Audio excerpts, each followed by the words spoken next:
Do all तो एक बहुत ही शानदार क्वेश्चन आप लोगों की स्क्रीन पर आपको दिख रहा होगा, जो यूपीएसआई के लिए बहुत इंपॉर्टेंट कॉन्सेप्ट के तौर पर आपके लिए काम आएगा।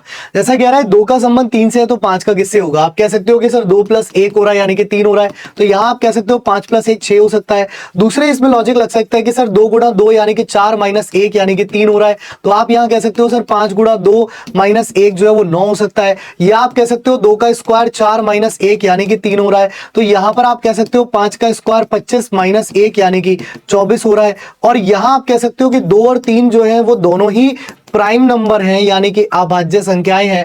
तो 5 से जो अगली प्राइम होता है वो 7 होता है, तो 5 और 7 भी जो है वो आपके क्या है, प्राइम नंबर है यानी कि अभाज्य संख्या है। तो इसके हिसाब से आंसर डी ऑप्शन होगा। अब बात आती है कि हम ऑप्शन में क्वेश्चन का आंसर क्या देंगे पेपर में, तो यहां पर हम आंसर देंगे ऑप्शन नंबर डी, यानी कि डी ऑप्शन हमारा बिल्कुल सही आंसर कहलाएगा।